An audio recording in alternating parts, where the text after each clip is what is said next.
안녕하세요. 오늘 저희가 아주 깊게 파헤쳐 볼 주제는 바로 하늘을 나는 택시, 조비 에비에이션입니다. 네, 안녕하세요. 2009년에 캘리포니아의 한적한 목장에서 시작된 꿈이 이제는 전 세계 도시의 교통지옥을 해결할 혁신으로 주목받고 있잖아요. 정말 그렇죠. 오늘 이 시간에는 여러분이 보내주신 자료들을 바탕으로 특히 조비가 2021년 뉴욕증권거래소에 화려하게 데뷔한 이후부터 지금까지 여정을 한번 시간 순서대로 따라가 보려고 해요. 네, 그 여정이 정말 한편의 드라마 같아요. 단순히 어떤 일이 있었다, 이걸 나열하는 게 아니고요. 그 사건들 하나하나가 어떤 의미를 갖는지, 특히 이 새로운 산업에서 살아남기 위한 전략적 선택이 어떻게 이루어졌는지 들여다보는 게 핵심이죠. 아, 이면의 이야기들 말이군요. 맞습니다. 예를 들어서 모두가 환호할 것 같았던 대규모 자금 조달 소식에 왜 주가는 폭락했는지, 맞아요. 저도 그게 궁금했어요. 또 추락사고라는 최악의 위기를 어떻게 기회로 바꿨는지, 이런 걸 살펴보면 조비의 진짜 실력을 알 수 있을 겁니다. 좋습니다. 그럼 그 드라마의 첫 장면, 조비가 뉴욕증권거래소의 배를 울리던 그 순간으로 바로 들어가 보죠. 2021년 8월 스펙 합병으로 상장하면서 무려 16억 달러, 와. 우리 돈으로 거의 2조 원에 가까운 엄청난 자금을 확보했어요. 네, 그런 솔직히 그때 스펙 열풍이 정점이어서 묻지마 투자라는 비판도 많았잖아요. 많았죠. 거품 논란도 있었고요. 아직 매출도 없는 회사가 이렇게 큰 돈을 모은 게 혹시 거품에 올랐던 건 아니었을까요? 실력으로 받은 평가라고 보기엔 좀 이른 것 같기도 하고요. 아주 날카로운 지적이세요. 실제로 당시 시장의 관기가 상당 부분 작용한 건 사실이에요. 그렇죠. 하지만 조비의 입장에서 보면 이건 거품이든 아니든 반드시 잡아야 했던 동아줄이었어요. 동아줄이요? 네, 왜냐하면 새로운 항공기를 개발해서 미 연방항공청 FAA의 인증을 받는 과정은 말 그대로 돈 먹는 하마거든요. 수천억, 조 단위의 돈이 그냥 사라져요. 이 16억 달러는 이익이 아니라 상용화까지 버텨낸 생존 자금. 생존 자금? 네, 체력을 확보했다는 의미가 훨씬 커요. 이 돈이 없었다면 지금의 조비도 없었을 겁니다. 아, 그러니까 미래를 위한 실탄을 두둑이 챙겼다는 거군요. 바로 그거죠. 하지만 그만큼 시장의 기대치라는 무거운 아봇도 입게 된 셈이네요. 2조 원이나 투자 받았으니 이제 뭔가 보여줘 하는 압박이 엄청났을 텐데요. 바로 그 압박이 현실이 되는 데는 그리 오래 걸리지 않았어요. 상장 후 불과 6개월 만인 2022년 2월. 네. 정말 아찔한 사고가 터졌죠. 원격으로 조종하던 시험 비행 시제기 한 대가 추락한 거예요. 와, 이건 정말 상상만 해도 끔찍한데요. 이제 막 상장해서 우리 기술 최고예요 라고 세상에 외쳤는데 바로 눈앞에서 비행기가 떨어져 버린 거잖아요. 네, 그렇죠. 회사 내부 분위기는 거의 초상집 같았겠어요. 기술력, 안전성, 모든 것에 대한 의심이 한꺼번에 터져나왔을 것 같은데요. 맞아요. 단기적으로는 회사의 신뢰도에 치명타를 입힌 사건이었죠. 주가도 당연히 폭락했고요. 하지만 항공산업의 역사를 길게 보면 이런 실패는 사실 필연적인 과정이에요. 필연적이다. 중요한 건 그 실패에서 무엇을 배우느냐죠. 미국 국가교통안전위원회 NTSB가 부품 고장이라는 원인을 발표했는데 네. 조비는 이 추락 데이터를 통해서 어떤 부품이 어떤 극한 상황에서 문제를 일으키는지에 대한 아주 귀중한 실증 데이터를 얻었어요. 아, 책상 위에서는 절대 알 수 없는 데이터군요. 그럼요. 이 사고가 역설적으로 기체를 더 안전하게 만드는 밑거름이 된 셈이에요. 위기를 데이터로 바꿔버렸군요. 그런데 정말 드라마처럼 그 위기 직후에 놀라운 소식이 들려와요. 네. 같은 해 5월 FAA로부터 파트 135 항공 운송 사업자 인증을 받았다는 건데요. 잠깐만요. 이게 좀 이상해요. 그렇죠. 이상하게 들릴 수 있죠. 아직 하늘을 날 자기네 비행기도 없는데 항공사 자격부터 땄다는 거잖아요. 이건 마치 운전면허도 없는 사람이 택시회사부터 차린 격인데 어떻게 이게 가능한 거죠? 바로 그 점이 조비의 가장 영리하고 전략적인 부분이에요. 오, 대부분의 경쟁사들이 비행기 만들기라는 하드웨어 개발에만 몰두할 때 조비는 항공사 운영하기라는 소프트웨어가 완전히 다른 게임이라는 걸 간파한 거죠. 그래서 일단 기존의 소형 비행기 시리스 SR-22를 이용해서 먼저 항공사 운영 허가를 받은 거예요. 아, 그럼 그 기존 비행기로 뭘 하려는 거였어요? 항공사 운영에 필요한 모든 걸 미리 연습하고 시스템을 구축하는 거죠. 예를 들면 어떤 것들이죠? 조종사 훈련은 어떻게 할지, 관제 시스템과는 어떻게 연동할지, 정비는 어떤 절차로 할지, 심지어 고객 예약이나 응대 서비스까지요. 와, 나중에 자체 개발한 EVTOL 기체가 완성되었을 때 그들은 그냥 잘 닦인 시스템에 자동차만 최신형으로 바꾸면 되는 완전히 준비된 택시 회사였던 거예요. 와, 이건 정말 발상이 다르네요. 그렇죠. 하드웨어와 소프트웨어를 동시에 병렬로 개발한 신의 한 수였죠. 단순히 비행기 만드는 회사가 아니라 처음부터 운송 서비스 기업을 꿈꿨다는 게 드러나는 대목이에요. 정확합니다. 그러고 보니 그해 10월에 델타항공이 6천만 달러를 투자했잖아요. 이제 보니 델타도 그냥 심기한 비행기에 투자한 게 아니었군요. 정확해요.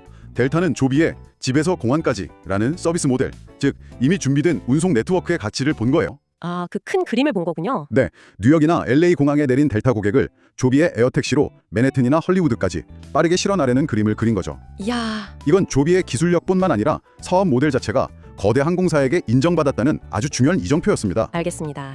2022년까지가 그런 밑그림을 그리는 시기였다면 2023년부터는 드디어 실체를 보여주기 시작한 것 같아요. 맞습니다. 6월에 드디어 첫 번째 양산형 기체가 출고됐고 심지어 미 공군에 인도되기까지 했죠. 우리가 흔히 아는 C제품이랑 양산형은 완전히 다른 개념이죠. 하늘과 땅 차이라고 보시면 돼요. C제품이 이탈리아 장인이 한 땀 한 땀 만든 수제 명품이라면요. 네, 양산형 기체는 공장 라인에서 정해진 규격과 공정에 따라 똑같이 찍어내는 제품의 시작을 의미해요. 아, 이제 진짜 비즈니스가 되는 거네요. 그렇죠. 이건 반복적으로, 안정적으로, 그리고 예측 가능한 비용으로 항공기를 생산할 수 있는 능력을 입증했다는 뜻이죠. 그런데 그걸 미 공군이 첫 고객으로 사줬다는 거잖아요. 네, 그게 중요하죠. 세계에서 가장 까다로운 고객 중 하나인 미 공군이 첫 유료 고객이 되어주면서 기술 신뢰도에 날개를 달아준 겁니다. 여기서 또 빼놓을 수 없는 게 바로 그 악명 높은 FAA 인증 절차인데요. 네. 총 5단계로 이루어져 있다고 들었어요. 네, 그야말로 피를 말리는 과정입니다. 지금 조비는 어디까지 와 있나요? 조비는 경쟁사들보다 한 발 앞서서 2024년에 3단계를 완료하고 지금은 4단계인 테스트 및 분석 단계에 깊숙이 들어와 있어요. 4단계면 거의 다 온 건가요? 거의 다 왔지만 가장 힘든 단계라고 할 수 있죠. 4단계가 뭐냐면 설계도에 그려진 대로 만든 부품과 시스템이 실제로 극한의 조건에서 버텨내는지 증명하는 과정이에요. 극한의 조건이라면요? 예를 들어 엄청난 고온이나 저온, 강한 진동 속에서도 문제가 없는지 수천 개의 부품을 일일이 다 테스트하는 정말 지루하고 고된 싸움이죠. 그 고된 싸움의 증거가 바로 2025년의 행보였던 것 같아요. 맞습니다. 그야말로 전 세계를 무대로 날아다녔잖아요. 한 해에 850회 이상 비행하고 누적 비행거리가 5만 마일, 지구 2바퀴 거리를 넘었다고 하죠. 네, 이건 그냥 우리 이만큼 날았어요 자랑하려고 한 건 아닐 텐데요. 그럼요. 이건 단순한 마일리지 쌓기가 아니라 목적이 뚜렷한 실증 데이터 수집 미션이었어요. 아, 그것도 다 테스트의 일환이었군요. 네, 각 장소마다 테스트한 항목이 다 달랐어요. 오, 어떡해요? 미국 캘리포니아에서는 홈그라운드에서 공항과 공항을 잇는 실제 운항 시나리오를 반복 테스트했고요. 네. 일본 오사카에서는 복잡한 도심 환경에서의 비행과 소음 데이터를 집중적으로 수집했죠. 아, 소음 문제 중요하죠. 그리고 UAE 두바이에서는 사막의 높은 온도와 모래바람 속에서 기체가 견뎌내는지 극한 환경 테스트를 한 겁니다. 와, 정말 꼼꼼하네요. 이 모든 비행을 통해 4,900개가 넘는 테스트 포인트를 완료했어요. 이게 전부 FAA에 제출할 우리 비행기는 이렇게나 안전합니다라는 가장 강력한 증거 자료가 되는 거죠. 책상 위에서 시뮬레이션만 한 게 아니라 실제 온갖 환경에서 직접 부딪히며 안전을 증명해냈다는 거군요. 바로 그겁니다. 그리고 2025년 말 드디어 마라톤의 42km 지전 표지판이 보이기 시작했어요. 네, 그렇죠. FAA의 최종 인증의 마지막 관문인 유형 점검 허가 TIA를 위한 첫 비행기의 전원 공급 시험을 시작했다고요. 이건 어떤 의미인가요? 이건 비유하자면 브로드웨이 뮤지컬의 최종 드레스 리허설 같은 거예요. 드레스 리허설이요? 네, 지금까지는 연습실에서 따로 연습했다면 이제는 실제 무대에서 조명, 음향, 의상 다 갖추고 처음부터 끝까지 공연을 해보는 거죠. 아, 알겠습니다. 여기서 말하는 무대는 실제 승객을 태울 바로 그 완성품 항공기이고 가장 중요한 관객은 바로 FAA 소속 조종사예요. FAA 조종사가 직접 타보는군요. 네, 이 조종사가 직접 타보고 최종 합격 도장을 찍어주는 절차에 첫 발을 뗀 거라 아주 상징적인 순간입니다. 결승선이 눈앞에 보이는데 사실 마라톤도 마지막 195m가 가장 힘들다고 하잖아요. 맞아요. 2026, 이 마지막 스퍼트를 위해 조비는 어떤 계획을 세우고 있나요? 크게 두 개 아주 구체적인 계획이 있어요. 네. 첫째는 두바이에서 세계 최초의 상업 서비스를 시작하는 겁니다. 세계 최초요? 네. 2026년 1분기까지 두바이 국제공항의 수직 이착륙장인 버티포트를 완공하고 곧바로 상업 운항에 들어갈 계획이에요. 와, 둘째는 미국 내에서의 시범 운항인데요. FAA 최종 인증이 나기 전이라도 백악관이 주도하는 특별 프로그램을 통해 뉴욕이나 로스앤젤레스 같은 대도시에서 제한적으로 운행을 시작할 수 있어요. 아, 인증 전에도요? 네, 일면 2026년 중반쯤으로 예상됩니다. 와, 정말 코앞으로 다가왔네요. 그런데 여기서 또 한 번의 반전이 일어나요. 그렇죠. 상용화를 눈앞에 둔 올해 1월, 조비가 약 12억 달러 규모의 추가 자금 조달, 즉 유상증자를 발표하자마자 주가가 18%나 폭락했어요. 네, 맞아요. 아니, 사업에 쓸 때 더 생겼다는데 시장은 왜 이렇게 싸늘한 반응을 보인 걸까요? 상식적으로 이해가 잘 안 되는데요. 이게 바로 월스트리트의 단기적인 시선과 기업의 장기적인 생존 전략 사이의 괴리를 보여주는 아주 교과서적인 사례예요. 아, 단기적인 시선과 장기적인 전략의 차이? 네, 시장에 차가웠던 이유는 간단해요. 유상증자는 새로운 주식을 찍어내서 파는 거잖아요. 그렇죠. 그럼 기존 주주들이 가진 주식의 가치가 희석돼요. 내 피자가 8조각이었는데 갑자기 9조각으로 늘어나면 한 조각의 크기가 작아지는 것과 똑같죠. 아, 지분 가치가 떨어지는 거군요. 맞습니다. 게다가 보통 할인된 가격으로 팔기 때문에 단기적으로 주가 하락은 거의 필연적이에요. 투자자들 입장에서는 당장 내 주식 가치가 떨어지니 기분이 나빴겠네요. 그럼요. 하지만 회사 입장에서는 이게 꼭 필요한 결정이었을 것 같은데요. 맞아요. 회사의 장기적인 그림을 보면 이건 생존을 위한 필수적인 선택이었어요. 필수적인 선택. 지금까지 쏟아부은 돈은 대부분 연구개발, R&D 비용이었어요. 이제부터 필요한 돈은 차원이 달라요. 어떤 돈이죠? 항공기를 대량 생산할 공장을 짓고 수백 명의 조종사와 정비사를 고용하고 전 세계 주요 도시에 버티포트를 건설해야 하죠. 아, 정말 돈 들어갈 때가 많네요. 그렇죠. 또 상용화 초기에는 분명히 적자가 날 텐데 그걸 버텨낼 운영 자금도 필요하고요. 이번 자금 조달은 그 모든 것을 감당할 사업 자금을 확보한 매우 현명하고 전략적인 결정이었어요. 단기적인 주가 하락을 감수하고서라도 미래를 위한 확실한 펀더멘탈을 다진 거죠. 듣고 보니 이제 조비가 본격적인 항공기 제조사이자 운송 서비스 회사로 변신하고 있다는 게 느껴지네요. 네, 맞습니다. 오하이오에 두 번째 공장 부지를 확보했다는 소식도 들리고요.